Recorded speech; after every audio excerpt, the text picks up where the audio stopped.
भारत के इतिहास में सबसे बड़ा आईपीओ अब ओपन होने जा रहा है। देश की सबसे बड़ी लाइफ इंश्योरेंस कंपनी यानी कि एलआईसी ऑफ इंडिया का आईपीओ 4 मई को ओपन हो रहा है और ये 9 मई को क्लोज होगा। मैं आज इस वीडियो में एलआईसी के आईपीओ पर विस्तार से चर्चा करूंगा। स्वागत है आपका मेरे इस वीडियो में। मैं हूं Pankaj Matpal, certified financial planner. LIC देश की सबसे बड़ी लाइफ इंश्योरेंस कंपनी है और न्यू बिजनेस प्रीमियम में 66.2% से अधिक का इसका शेयर है। एलआईसी सभी तरह के लाइफ इंश्योरेंस प्रोडक्ट्स जैसे कि ट्रेडिशनल प्लान्स, टर्म प्लान्स या फिर unit link insurance plans offer करती है। एज ऑन 30 सितंबर 2021 एलआईसी का asset under management 39 lakh crore का है और एलआईसी 2048 ब्रांचेस से ऑपरेट करती है। उसके अलावा एलआईसी के पास 1,500 से अधिक सैटेलाइट ब्रांचेस हैं और इंडिया के अलावा एलआईसी दूसरे कई देशों से ऑपरेट करती है। ये सब एलआईसी के बारे में पॉजिटिव है, लेकिन यहां पर यह मेंशन करना भी जरूरी है कि न्यू पॉलिसी ग्रोथ में एलआईसी का graph private life insurance companies के सामने गिर रहा है। एलआईसी के आईपीओ का ऑफर प्राइस 902 से 949 रुपीस के बीच है, यानी कि फ्लोर प्राइस 902 और कैप प्राइस 949 रखा गया है। लेकिन यहां पर रिटेल इन्वेस्टर्स और एलआईसी के एम्प्लॉइज के लिए 45 रुपीस का डिस्काउंट है। रिटेल इन्वेस्टर्स वो कहलाते हैं जो कि आईपीओ में मैक्सिमम 2 लाख रुपए तक इन्वेस्ट कर सकते हैं। इसके अलावा सबसे खास बात यह है कि यहां पर एलआईसी के पॉलिसी होल्डर्स के लिए डिस्काउंट रखा गया है और यह डिस्काउंट रिटेल इन्वेस्टर्स और एम्प्लॉइज से भी ज्यादा है।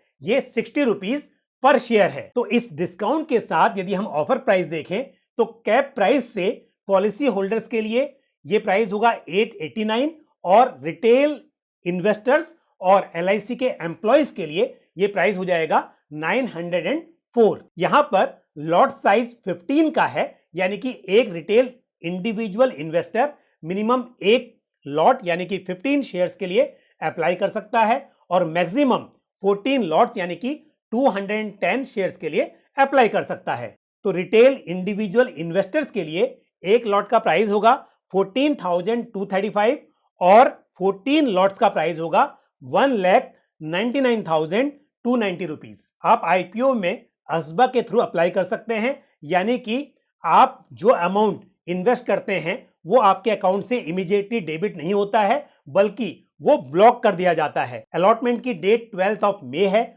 और रिफंड की डेट 13 मई है, यानी कि यदि शेयर्स अलॉट नहीं होते हैं या फिर जितना आपने अप्लाई किया है उससे कम होते हैं तो उस केस में जो बाकी का अमाउंट होगा, यानी कि जितने शेयर्स अलॉट होते हैं उनके लिए जो अमाउंट है वो डेबिट हो जाएगा अकाउंट से और बाकी का जो अमाउंट है वो रिलीज हो जाएगा। और इन शेयर्स की लिस्टिंग बीएसई एनएसई पर 17 मई को होगी। और जैसा मैंने कहा कि एक रिटेल इंडिविजुअल इन्वेस्टर के लिए जो लिमिट है वो 2 लाख रुपए की है, लेकिन यदि आप चाहें तो आप 2 एप्लीकेशन भी सबमिट कर सकते हैं, एक एज अ पॉलिसी होल्डर और दूसरी as a retail individual investor.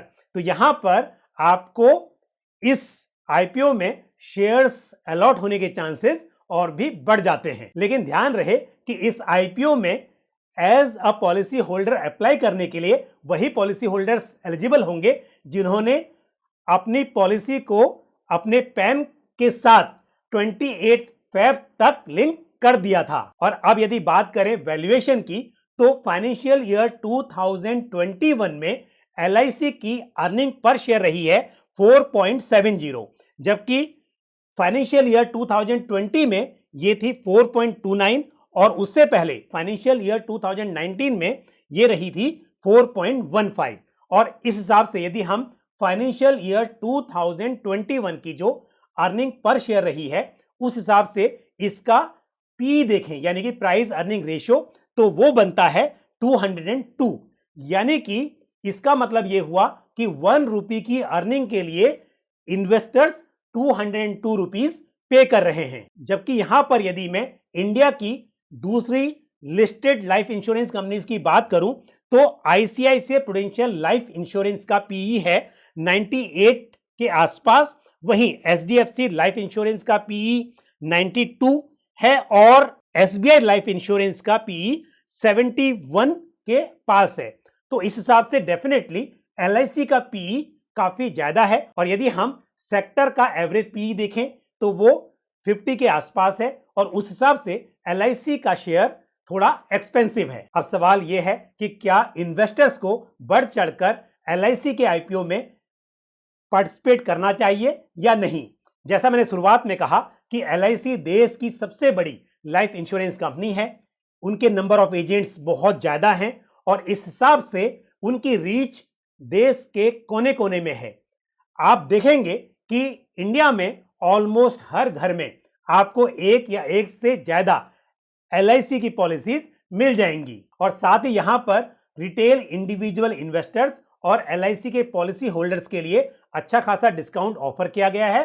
तो इस डिस्काउंट के साथ मेरे हिसाब से इन्वेस्टर्स को अप्लाई करना चाहिए। और यदि हम बात करें ग्रे मार्केट की तो यहां पर 90 रुपीज के आसपास प्रीमियम चल रहा है।